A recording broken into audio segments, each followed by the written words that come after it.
the work that we do now, the mindset that we adopt now, will pay dividends if done properly. And if we go ahead and double down and do the work that's necessary, whether that be prospecting, whether that be systematization, whether that be automations, whether that be learning some new technologies, whatever it is that's most relevant, highest dollar, and most impactful in your business right now, if you invest the energy in doing that right now with the extra time that you do have, because you're not banging out all the transactions that you did last year, you will reap the rewards. If you're using this time to vacation, to sit around, and to wait, then yeah, your trajectory is going to take much longer to take off, and somebody is going to get ahead of you, unquestionably. And so my advice is always cultivate that environment where you're around great people, do the necessary work. I'm not necessarily advocating that people double down and all of a sudden work 100 hours a week. To me, that's not great advice. Listen, work your 60-hour week. Use your time wisely, be effective, do the high dollar stuff that's going to get you the year that you want next year and help you finish strong this year. And if you do that, you're going to be just fine.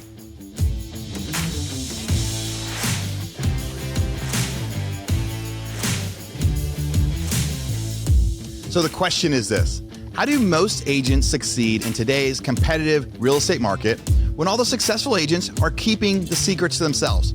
So that's the question, and this podcast will give you the answer. I interview agents from all over the world. I ask them their tactics, and they share all of their secrets with me so we can give them to the world.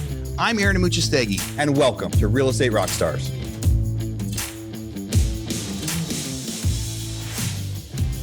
Hey, Real Estate Rockstars. This is Aaron Amuchastegui. Welcome back. I'm excited about this interview because you are going to recognize this guy's voice.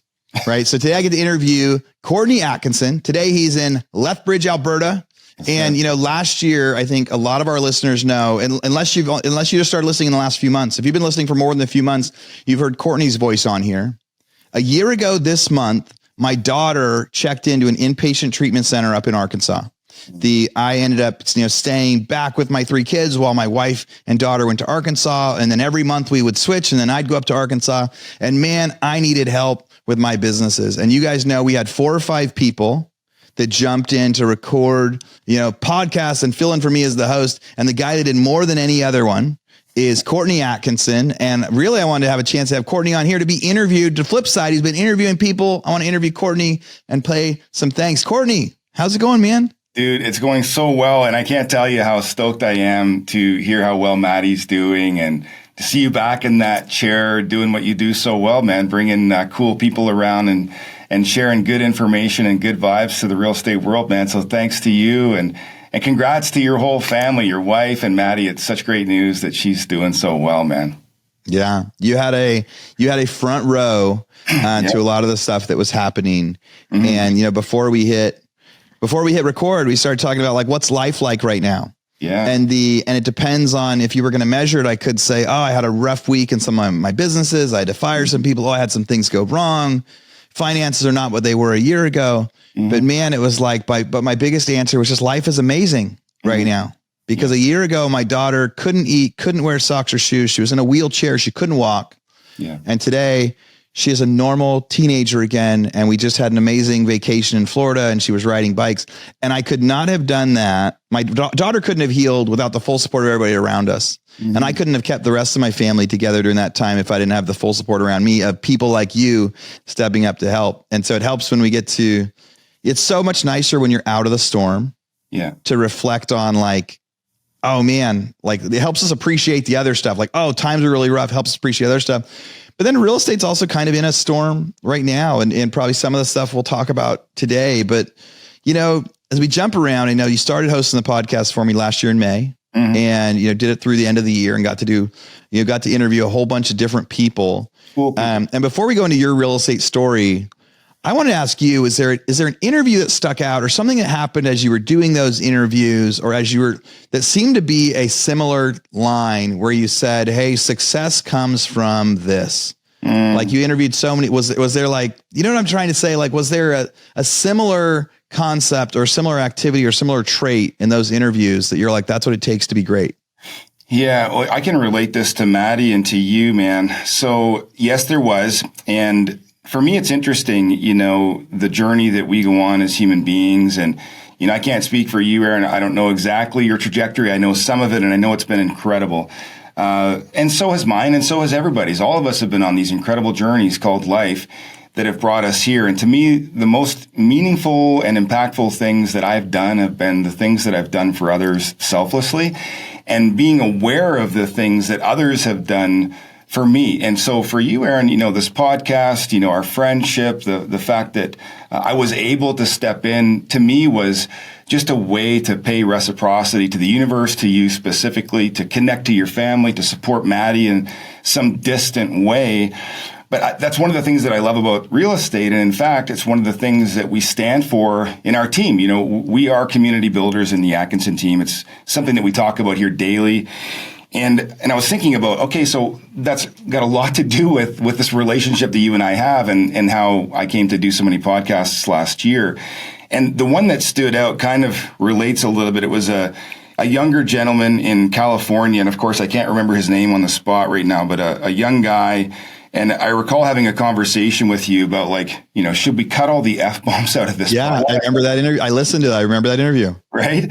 And the truth was that it was a real kind of come from behind story. I mean, just a real tough background. Someone had overcome tremendous obstacles, like you have and like I have, not to measure, but this was somebody who had certainly had exceptional obstacles in their life, but was so grateful for them and had turned them into such positive things in their life and was giving back in so many great ways. And I feel like, as real estate agents, the truth is this. Listen, we're not always going to have our best year. Okay. This concept of every year being able to grow by 25 or 35% and it being like an infinite, line of hockey stick growth is just unrealistic. And this year is a great reminder for that. And when you can't be on that growth trajectory, we have to reflect back and say, hey, how did I get here? Hey, don't forget, this has been a long, beautiful journey. And I've worked hard to be in these shoes today, no matter your success. Okay. The truth is we've all busted our butts. And to look forward and to be grateful for the things that are in front of us now, including the challenges, right? And to reflect on the fact that, hey, listen, the fact is that I've come from somewhere special. It's been filled with adversity. I had no guarantee of landing where I was last year, never mind making it through to this year. Let's look at this moment that we're in, this economy that we're experiencing, this fact that you and I aren't making the money this year that we made last year, the fact that our vacations may be less frequent or smaller. Maybe our investments aren't happening this year in the way that they have in past years, but instead choose to look at it like it's happening for us. These are fortifying times. These are times where we get to remember how lucky we are to have our health and have our families and have the things that we do have in our lives, as simple as they might be. So dude, yeah, that interview stood out. To me, it resonated in a lot of ways to this journey that you and I have had, the journey that I've been on. And I think for so many others, I can imagine that it did too. Yeah. Yeah, it was a great one. Maybe before the end of the show, I'll be able to look it up and tell everybody which one it was. But the idea was, the kid was so raw. Mm-hmm. He was so raw about everything. But I mean, if I'm remembering right, it was growing up in these horrible households and horrible experiences where it was just no matter what, figuring out how to feed himself at a young age and this really, really intense stuff. That's right. That example of not being angry about essentially being abused by the world. That's and right. Not being angry and instead being grateful for it and thankful for it. And that's as we get through our adversity, which right now for some agents out there right now, it's a season of adversity, a season of challenge, a season of change. Oh yeah. And I've gone to zero 4 times in my life in my entrepreneur career. Mm-hmm. But every time I set up a model and a business model, it was always can I do more next month? Can I do more next month? And it was always so 5 years from now, if I'm doing 30 deals a month right now, 5 years from now, I'll be doing 100 deals a month. But business and life isn't like that. Mm-hmm. And I got to see that last year in the sense that COVID showed us that, or when Maddie got sick and it was okay, so things happen, life happens, life is short. People get sick, people pass away, right. Businesses get shut down, foreclosures have a moratorium, all sorts of things. But as we get to look at it, so in 2020 hit, if we jump way, way back, you up in Canada, it was an extreme change for all of us, but it was an extreme change for you. And you quickly had to adapt to a mindset. And I remember thinking the sky is falling. Right. I remember thinking I cannot believe I just bought this house. I wish I could get my money back. Yeah. I was just ready to be done and to have lost it all. And I think you were going through the same stuff, but how did you deal with that? Yeah. Well, first and foremost, it's important to understand that, Canada went crazy. Like, we locked everything down. Like Florida, if y'all are in Florida listening right now, I mean, COVID didn't really happen there. I mean, it did, but it didn't, right? Canada was locked down, and there were various stages. Where I live in Alberta, was one of the better provinces. But I mean, there was like, don't leave your house, and that was going on for months. And it was utter madness and terrible for people's mental health. Great for containing this virus, but hard in so many other ways. And I recall, by about May, I had put full stop on all of my marketing and was in kind of full, save the business mode. And as I mentioned to you earlier, really it was just my hope that we could survive. But I finally got to the place where, listen, we may not make it. We may either lose everything or sell everything. But if that's the case, the truth is that those things don't define me anyway. And I wanted to, better understand what it was that did define me, because in a way the success had, and, in a way my name and reputation in this market and as a coach had. And I thought, does that really matter? And some of these things can be fleeting anyway. What ultimately do I want to take to my grave? And what I wanted to take to my grave and what I settled on was that I needed to be the best dad, the best husband, the best team leader, the best coach that I possibly could be in that time to support others, including my family, through this really treacherous time, knowing that mental health was being sacrificed, that there were things that were beyond everyone's control, that there was lots of battling between friends and governments and people versus government. And I thought, that's not going to be my vibe. My vibe is going to be that person who has the best health that they've ever had, who has the best outlook that they've ever had, and is quite frankly at peace, losing every single thing and being happier as a human being about that. And what I found was that given all the time that I was spending with my family, we ended up connecting in ways that we never would have before. It ended up being one of the most beautiful windows of time for us to find things to do and to spend time together that we've ever had. My kids are now 6 and 8, and it was a great time for us that year. My wife and I connected very deeply that year. My team and I connected very deeply that year. In a lot of ways, I was a beacon of support and light for people that were in darker places than I was, because I spent so much time working on my mental health and that optimism and positivity. And as it turned out, that ended up being a great year. Now, not tremendous. I mean, we lost kind of 3 or 4 months worth of revenue, but by virtue of cutting expenses, at the end of the year, it was kind of a wash compared to 2019, more or less the same. And I thought, gosh, that's about as good as I can ask for, given that we didn't do much for about 3 months. And so I was really pleased about that, about the way that I managed that. And it gave me really good insight, and frankly, some insight that I've used again this year, because it hasn't been super hot, as you know, and certainly nothing like it was last year. And for a lot of agents, especially if you have a model like ours where we bring so many new people in, they thought like 2021 and 2022 was just kind of the way real estate was, Well, what a terrible setup. And then 2023 spring comes around and like, where's this business gone to? And truth is, it's not terribly dissimilar from some years past, but from, a person who's been in a year or two, boy, what a dramatic difference. And so the ability to kind of support people through that and maintain some of those same attitudes, I think has been really helpful. Not to say that we're making money like we did. We're not. Nobody is. But I'm happy. And that's the main thing. Yeah. When it comes to sales volume, I think, there's a tale of many markets right now where in some markets prices are still increasing and they're still getting 100. I interviewed somebody earlier that had 100 offers on a house. 100? And you go like 100 in Connecticut. And you go like, what? That's wild. There's still some markets where prices are increasing. Mm-hmm. In Austin, prices are decreasing, but in nearly every market, volume is way down. Meaning the number of houses selling is way down. So whether it's still a buyer's market or a seller's market or values, there's still agents make money based on how many transactions that they do. That's right. And transactions are down. And it's really similar to 2019. In most places, it's number of showings, number of listings, months of inventory is really similar to what it was like in 2019. And so for newer agents, especially getting to see, getting back to our roots or being able to go, it's tough to understand, like, okay, man, I should have done more and I was making more money or whatever. It's tough to like really catch and go like, that's a very unique experience. Right. There will be another one in our lifetime, but those unique experiences happen like every 5, 10, 15 years. And I've had 3 wild real estate experiences in my career, since really getting into it in 2000, 2005. And so, what I like about your 2020 story, right, is you did a couple things. One, you controlled what was controllable. 100%. Right. You're like, I can spend time with my family. I can work out. I can exercise. And I did a very similar thing here. It was like I was exercising an hour to a day, and I got my golf simulator, and I was like running what business I could and doing Zooms all the time. But it was really trying to go get, like what can happen when things go bad? Like you've got more time on your hands. So it goes 2 ways. You can watch more TV, or can you use more time on your hands for a benefit? And so you controlled what you could control. And then it was a lot about thinking positive. But the other stuff you said is so like, okay, what's the worst? So we get this fear, we get this stress, it freezes us. And we go, what's the worst thing that can happen? And the worst thing that can happen is you got a business, you sell your assets, and you start from scratch at a different industry. Like that's the worst. Yeah.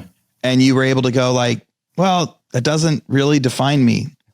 My kids are healthy. My wife's healthy.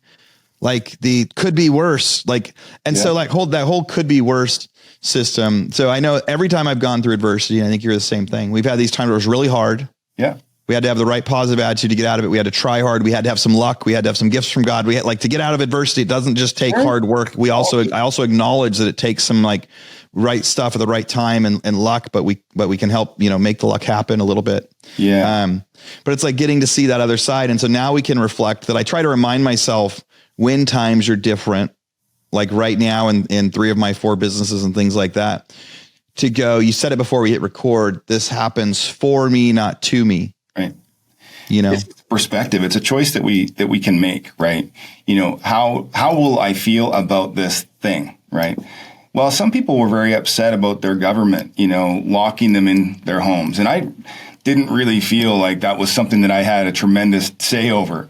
And so, I could have gone to the rally lines and I could have participated in all that. But I thought, like, realistically, there's people already doing that. My energy is better spent somewhere else. And plus I have, a lot of people looking to me for guidance, whether that's through my social media channels, my team, my coaching business. And how I'm being right now is going to play a big role in how I do as we come out of this and how people view me as someone who manages adversity. And so I was mindful of that. And a question that I've often asked myself, Aaron, is, who do I need to be today to deserve the kind of life that I'm trying to build for me and my family and the people that I serve?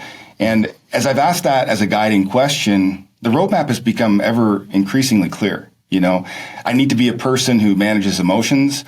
I need to be a person who manages his finances, great markets and bad markets. I need to be the kind of person who's prepared to grow through difficult times, and who's prepared to look inwardly for change rather than outwardly. I have the ultimate control. It's within me. It's about me. It's about how I show up, and what I do and how I am is going to impact all of that. And by virtue of my work and your work, we have the ability to impact so many others. It's a responsibility at a certain point, isn't it? Yeah. Hey listeners, Aaron here. I just want to tell you about something I'm super, super excited about. A couple months ago, I had a bunch of people in my office in Austin, and I taught what I called my foreclosure masterclass. It was to teach investors how to make money with distressed real estate investing through foreclosures and other sorts of leads that are out there of people that are desperate to sell or need to sell, and maybe they don't even know it yet. And that process. Well, we had so much fun when everyone came to the office. So many people said they wanted to do it again. I recorded the class. It's now live and available for purchase. So if you're interested in learning about becoming an investor and learning about becoming an investor agent, being able to educate yourself some more around foreclosures, about distressed real estate, and how to get those, go to theforeclosuremasterclass.com. Theforeclosuremasterclass.com. All right, back to the podcast. I think I need to add that to my whiteboard. The idea of who do I need to be today to be the person who deserves the life that I'm planning, or the life that I want, or the business that I want. There's a lot of extras you can put on that, but that who do I need to be today could help with decisions of like the alarm goes off and you're like, should I get out of bed or not? It's like, who do I need to be today to have that life that I wanted? Or when it's making decisions of what we're eating, or whether we're getting the exercise in, or whether we're like making the call or like doing the outbound dialing or like doing the prospecting or like learning a new skill to help our business, like who do I need to be? If I want my story to be, the start of 2023 was hard, but by the end of it, I redefined my systems. I cut my costs. We got everything going where we started growing again in the right direction. And we know when the real estate market spigot opens, we're going to be at the top of our market share. Mm-hmm. So you go like, so if that's what I want, if that's my journey, what's my daily, who do I need to be today to have that be my story for later? Because if we don't do the prospecting now, or we don't, get our skills together now, if we don't do the stuff now to try to grow market share, then when the spigot does open up again and volume doubles or triples again, cause it will, it always does. Right. You got to be ready for it to actually grow.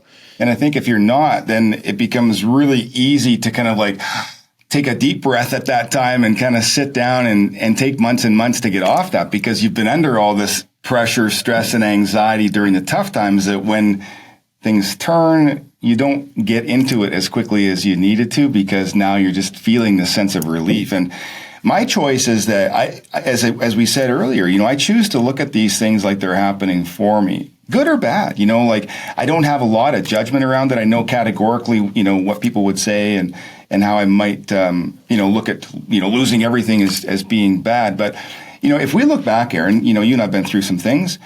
I can't think of anything that I wished away. Like I wouldn't wish any of it away, not the worst stuff. Like it's all given me the strength to navigate difficult times. It's given me stories to share with others. I think it's made me a better person. And so if this is meant to be one of those times, like why would I wish away some of my greatest growth potential, right? Like it just doesn't seem like a very wise thing to do. Instead, like I want to choose to embrace that, right? Yeah. Mm-hmm. Yeah. Life is, it's just life is about the hero's journey, I think, a lot of the time. It's like every movie, every storyline is that hero's journey concept of like, there's a character in the movie and they're like living life. Mm-hmm. And then a challenge happens and the challenge seems monumental and it seems like they can't get over it and they don't know how they're going to get over it. And then it's the battle to get over that mountain, to get over that challenge. Mm-hmm. And then they do. Right. And then it's like this new life, and it's every movie, it's every storyline ever. And so life is all these heroes' journeys. And so it's not fun when we're at the bottom of the journey or when we're, going through it, but then it gets to be part that we get to be grateful for. I was a little worried that my kids were not going to have, I've voiced concern that my kids are growing up in a world much different than mine, in a much different place, with a lot more resources and like time and money and experiences than I had when I was younger. I joked that the first time I went to, first time I went to Hawaii, I was 15 and my 7-year-old's been there a dozen times, and there's little things like that. I was worried my kids wouldn't have their hero's journey. Mm-hmm. And then now what I got to see is like Maddie has had hers or is having hers. And, that chance because I don't want to take that away from anybody either. Like imagine not having the failure, the adversity for that hero's journey that, and sometimes it takes years before we appreciate it. It does. But like, could you imagine actually not going through the down times, not having the bad stuff as part of our story? No. And man, one of the greatest things about being a parent, and I think how it helps us be better business people, is it gives us the patience to let things unfold sometimes. I recall early in my career having this urgency to like fix everything. I had to be so hands-on and I was so controlling in the way that I wanted and needed everything to be. And, as a parent, you recognize, listen, like these are little human beings. Like there's only so much control that I have. I'm going to guide the journey.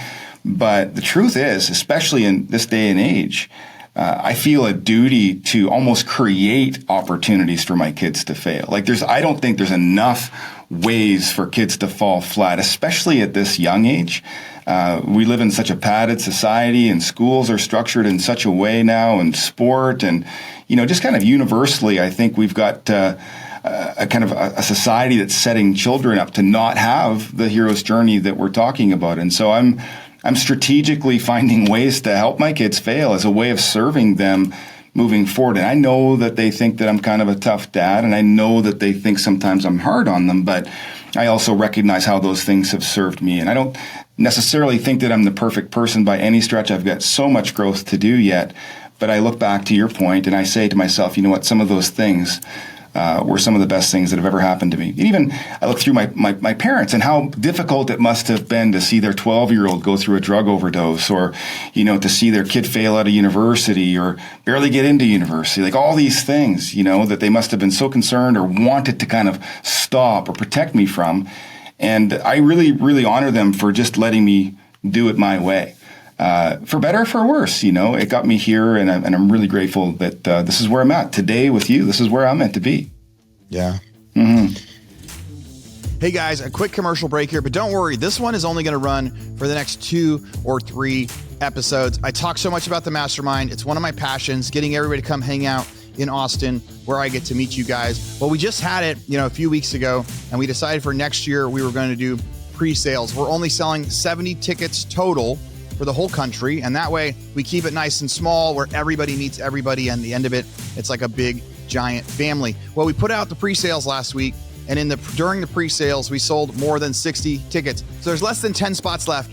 10 spots left if you want to join us for the mastermind for next year. We're putting the date so far out there, you've got no excuses to be able to know that the date works. You can put it in your calendar now. And we also set up a payment plan for people to break it up into 4 easy payments. So if you're one of those people that have thought about going to the mastermind, have never pulled the trigger, now's the time. And it's for March for next year. But you got to go sign up now if you want that spot.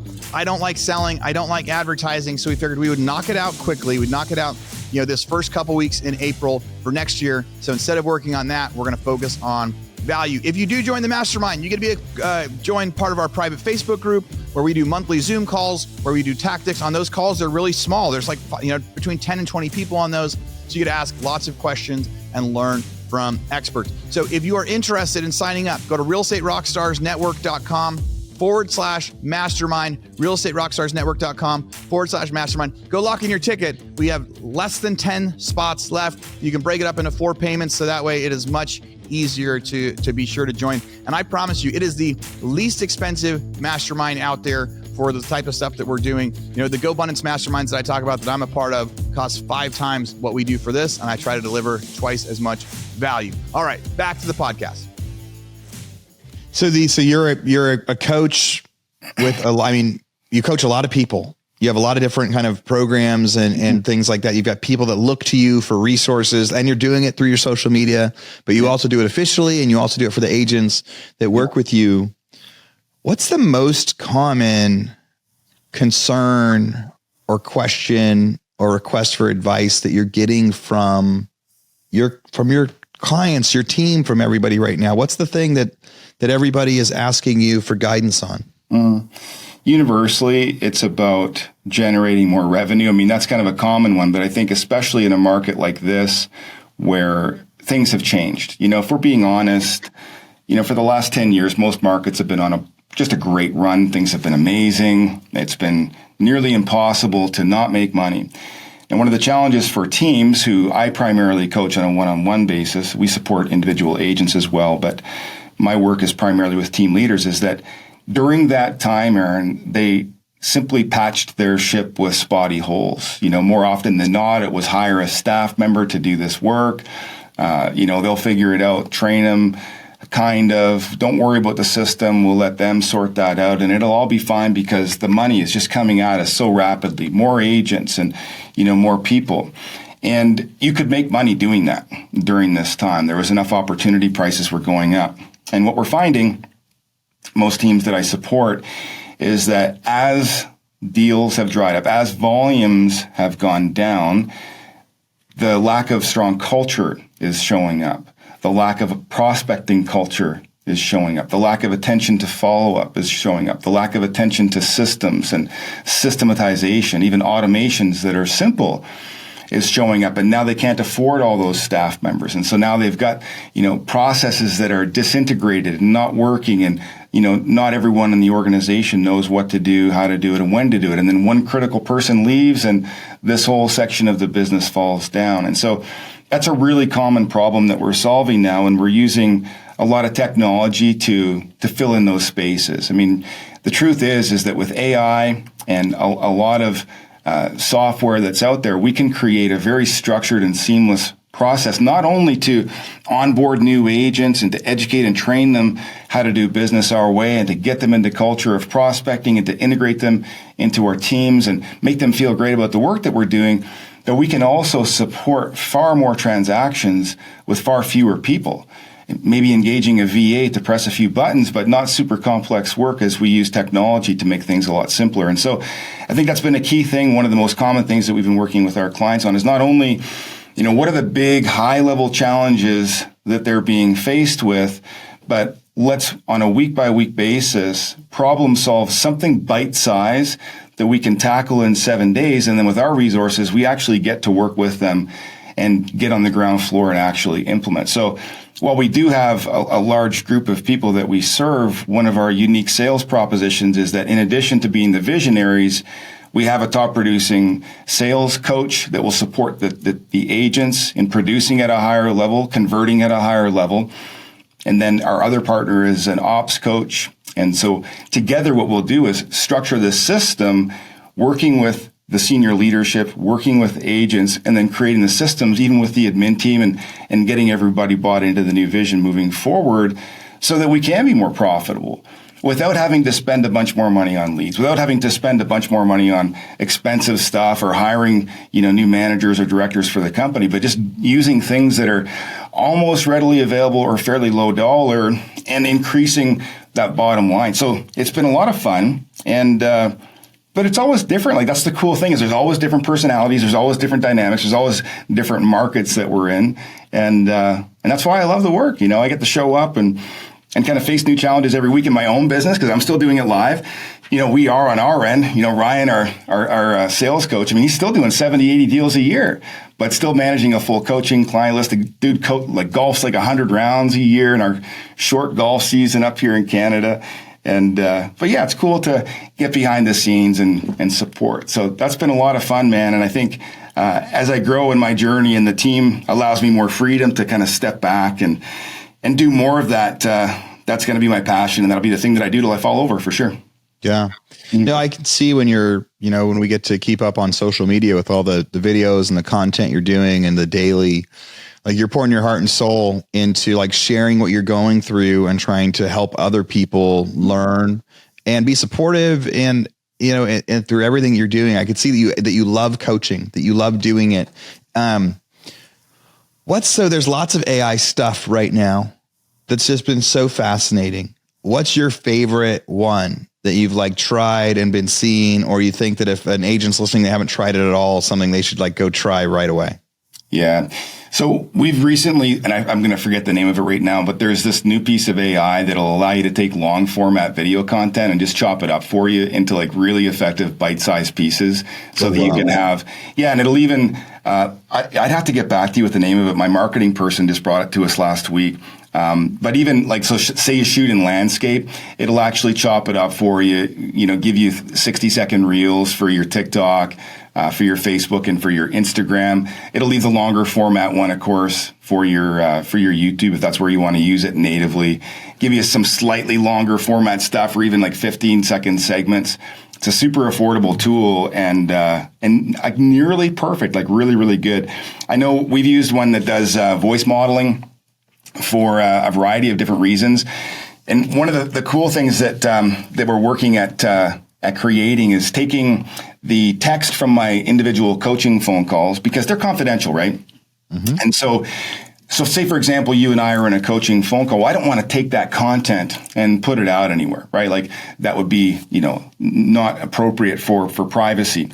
But what I can do is I can take the transcript of that. I use Otter. There's a number of different tools out there and have that zap into a central database. You can use like a Google Sheet or some other tool, and then have that feed into ChatGPT, and then have a prompt where it's now just going to spit you out a few different Facebook posts and even some blog content for you. And then you can then have that zapped into some of your other channels that will automatically post that for you, whether you use like Hootsuite or something else. So there's these kind of like chain of event type things that you can create nearly seamlessly. There's a few buttons that you've got to press, but now I can turn really high value coaching content into social media content that's completely different. There'd be no correlation whatsoever between this conversation and this person, but some of the value, a tool like chat is super effective at being able to parse and turn that into now valuable blog content or social content that's the appropriate length, whether you want to put it on Twitter. So that's another really cool one. I mean, everybody's gone crazy for chat. I think, what we're learning about chat is that it's an effective tool, unquestionably, but the real science is in the use of prompts. And so for those of you that haven't yet used ChatGPT, just go play with it. I mean, ask it for its favorite spaghetti recipe if you want, but then do some studying. I found TikTok to be a great resource for effective prompts, and TikTok's really good at determining your algorithm. So if you're clearly interested in prompts for ChatGPT, it's going to give you endless ones. I mean, gosh, I got a spreadsheet of like 600 prompts that are super effective. And for that matter, if somebody wants to reach out to me, Aaron, I'd happily share that. Some great prompts for real estate. Some great ways to use it, whether it's for property descriptions, for writing SEO-rich content on your website, you name it, it's on there. So if anybody listening today wants to reach out to me, you can just go to my Linktree. Is probably easier. It's just Linktree, follow Courtney, and send me a message on one of my channels, and I'll get that back to you. That's a great. Yeah. People will reach out to you. People need to reach out to you. I think ChatGPT is the one I played with the most. I want to get a hold of that video one that you're talking about too, because that's so much of what we're trying to do now is figure out, we know even in a podcast like this, we've had a fantastic conversation. There's going to be so many points for the people that have had the time to sit down and listen. And I love and appreciate all of our listeners that do. Right. Mm-hmm. that are here till the end, and they're taking notes and they're going to go apply it. But being able to also take this and spit it out into 4 or 5 little videos to help the people that have a little bit less time or don't even really know we have a podcast, but like TikTok's, pushing stuff out. I still get amazed at people that they go, "Oh, Aaron, you have a podcast?" And there are people that have been like following me for a long time. And I'm like, that's like when somebody's like, "I didn't know you were an agent, so I used somebody else." And people are like, "Oh man, so I guess I'm doing a poor job at reminding people that I have a podcast." But I love asking ChatGPT property descriptions. When it was like, do a property description for this, do directions to this property. I've even done like, what school districts is this address in, for when you're trying to prompt certain things on like MLS. And one of my favorite ones was like, can you give me a newsletter idea for every month for properties in Austin? Yeah. Right. And it essentially it spits out the 12 newsletters. So in May, it should say this. And in June, it should say this. And it really helps. There's a lot of reasons why people don't get into action doing things that they're told they should do. Cause everyone's like, "Oh, you should have a newsletter," even just like use MailChimp. You don't even need a fancy CRM, but send everybody you've ever worked with an email, right? And send them a monthly newsletter or a check-in. And it's like easy enough to copy and paste email addresses, but people are still nervous. Mm-hmm. But it's helped to take these things that people are like, there's reasons to not do it. It is hard to write your first letter to people when you never have. It is hard to write your first newsletter, but being able to use these prompts and these tools to get it started. Yeah. And then what usually happens is I think something's hard, so I don't really want to do it, but then I get results and then I fall in love with whatever that thing is. Right. So if somebody doesn't want to write newsletters, they don't want to send something, then they get a little bit of help from ChatGPT and they get 2 people that reply and go, "Oh, I was thinking about reaching out to you. Like, what's my house worth now?" Yeah. The cool thing is all your prompts now are trained, right? So as long as you're using the same thread to continue to go back and be in your voice for your property descriptions, once you've trained that prompt, you can go back in with the basics of your property description and go for it. I mean, the beauty, right? So what we'll typically do here, and we're having our admin team do it now. It's so simple, but we've trained the prompt to speak in our voice for our company. Okay. We've turned the prompt now over to our admin team. So yeah, if there's an old property description in there, for sure, we'll copy it if it's a relisted property. If there's some spec sheet, for example, that the client has provided us with, we'll use that. If there's some details that already exist from the web that we know about the neighborhood, we might include those. But the truth is there, maybe if our listeners don't know, but you can plug in Google to your chat. So I don't know if you've done that, if you've run that Chrome integration where you can integrate your Chrome so that it has up-to-date information. Because I think the data stopped at October 2021. Yeah, as I've heard, yeah. Yeah, and so if you plug in Google, now you've got like up to the minute information. And so if you use that prompt and just plug it in with copy and pasting some of the stuff you already have, man, you're going to get the best property description on the planet.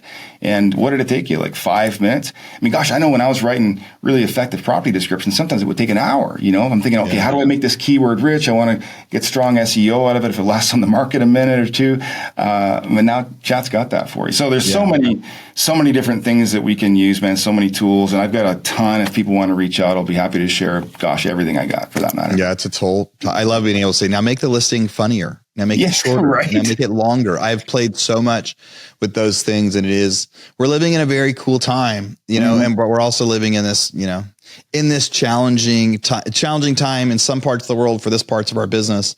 And now I think it's about figuring out, like, what can we learn during this time? What can we figure out? And how can we see there will be a day that we will say, 2023 happened to me for this reason. Yeah. Because that's the year that I did X, Y, Z. And so now I'm trying to ask myself ahead of time, like, what's that reason going to be? Because the sooner I can actually get into like the lesson of what's going to happen, and the sooner I can get into that, that's right, changes, kind of that whole mindset. I guess my last question is, what are your predictions for real estate over the next year? As people are asking you, and I guess, and just tying it into like the last piece of advice you can give any of the agents out there that are wanting to succeed in real estate, whether they've been around for 10 years, they've been around for 3, what are your predictions and what advice are you going to give? This is the most important thing Courtney can tell you. Yeah. So I've been through this a few times myself, Aaron, and I can share with everyone here, these things don't last forever. Okay. I know that there's lots going on in the world. You don't have to look very far to be scared. You never have in markets like this needed to look very far to be scared. And there's no shortage of scared people. So my first advice is to cultivate an environment where you're seeing more optimism and you're hearing and seeing less negative talk. It's just toxic for us in these times to be more and more scared. It limits our ability to see opportunity, and it limits our ability to do the work necessary to win when things do turn around. Now, how long that will be, we don't know. Is 2024 going to be a bang up year? It's possible. Might it be a bit slower coming on and 2025 is a great year? Possibly. We just don't know for sure. But what we do know is this has probably been the belly of it. Right? We've probably been through the worst of it so far. How much does it going to take to turn around? We can't say for certain. But what I do know is that the work that we do now, the mindset that we adopt now, will pay dividends if done properly. And if we go ahead and double down and do the work that's necessary, whether that be prospecting, whether that be systematization, whether that be automations, whether that be learning some new technologies, whatever it is that's most relevant, highest dollar, and most impactful in your business right now, if you invest the energy in doing that right now with the extra time that you do have, because you're not banging out all the transactions that you did last year, you will reap the rewards. If you're using this time to vacation, to sit around, and to wait, then yeah, your trajectory is going to take much longer to take off, and somebody is going to get ahead of you, unquestionably. And so my advice is always cultivate that environment where you're around great people, do the necessary work. I'm not necessarily advocating that people double down and all of a sudden work 100 hours a week. To me, that's not great advice. Listen, work your 60-hour week. Use your time wisely, be effective, do the high dollar stuff that's going to get you the year that you want next year and help you finish strong this year. And if you do that, you're going to be just fine. Hey, Real Estate Rockstars. We only have a few minutes left in this episode, but before we get to the grand finale, I just wanted to say, as always, thank you for listening. Podcasts are obviously free. You don't have to pay to listen to the podcast, but if you could pay one thing, if I could charge you one thing to listen to this podcast, what I would ask you to do is go, please make a review. Go to wherever you listen to podcasts, whether it's on YouTube or on Apple or Android, wherever you listen to podcasts, and go give me a review of the podcast. I read them, I listen to them, I try to make adjustments. A couple years ago, I had a ton of bad reviews on the sound quality or the number of advertisements, things like that. And I've really tried to dial in to add value for all of you guys. So please go do a review. If you want to get a copy of the toolbox of the stuff that everybody that comes on the show, they give us some tactics, they give us something that we put in what we call our toolbox. And so to get that, you go to realestaterockstarsnetwork.com. When you get there, click on the toolbox and you get access to the free gift that every person that we interview on the episode provides. There's things like, listing tactics, how to do a presentation, how to do a newsletter, all sorts of cool, fun stuff. And if you want to talk to me, go find me on Instagram at Aaron Amuchastegui. Ask me a question. I talk to so many of you guys on there. All right, back to the show. Thanks again for being a listener. Yeah. Yeah. Who is the person I need to be today? Right. For that person that I want to be, for that life that I want to have at the end of the year and next year.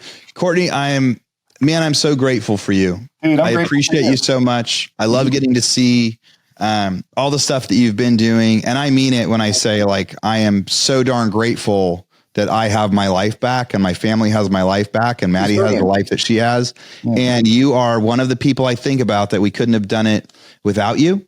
And you were one of the few people that sent Maddie a gift when she was going through the things, letting her know you were thinking about her, you were helping it here, knowing that, like, you were putting your heart and soul into this. Like, I just so part of Maddie's healing journey, you were such a big part of, and I just don't want to make light of that I appreciate it so much. Yeah. For listeners, Courtney's a stand-up guy, and if you're not following him on social, he's going to have his own podcast someday. I keep encouraging him to let him know to go do that. But if you're not following him yet, go to his Linktree, go to Facebook, go to Instagram. He has different content that he pushes out at all the different avenues, and so depending on your flavor, he's got that for you. And I love getting to follow along in your journey. And I think every one of our listeners would add a lot of value to. Other than your Linktree, any way that people should be getting a hold of you? I think that's probably the best way. I mean, listen, I'll throw my cell phone up if somebody's more inclined to call if they're not on social. I don't mind that. That's just 403-915-8888. Folks can just text me and we can hop on a call. I know that that's sometimes more personal, man. You're right, man. I do love helping people, and I would do this coaching thing for free. It's so much fun seeing people grow and seeing them overcome things. And I'm so appreciative just back at you, man, for the work that you've done. I mean, I've learned so much, bro, listening to your podcast, hearing, thousands of little tidbits from so many great people over the years. And I know that all of the listeners that are here today are grateful for you too. And so just let me say that, my willingness and desire to support you in that small way was just an ounce of return for the value that I think you've created for so many of us over the years. So thanks for what you've been doing, brother. And thanks for your continued support of this entire Real Estate Rockstar podcast community. Yeah. Well, what a great way to end it for both of us. I hope you guys reach out to Courtney. I think he can help change your life. Courtney, again, thanks for being on here. This was, a fantastic conversation today, a little bit different way of doing the Real Estate Rockstars podcast, but I think that you delivered so much value out there. So thanks again, Real Estate Rockstars. Take care, man.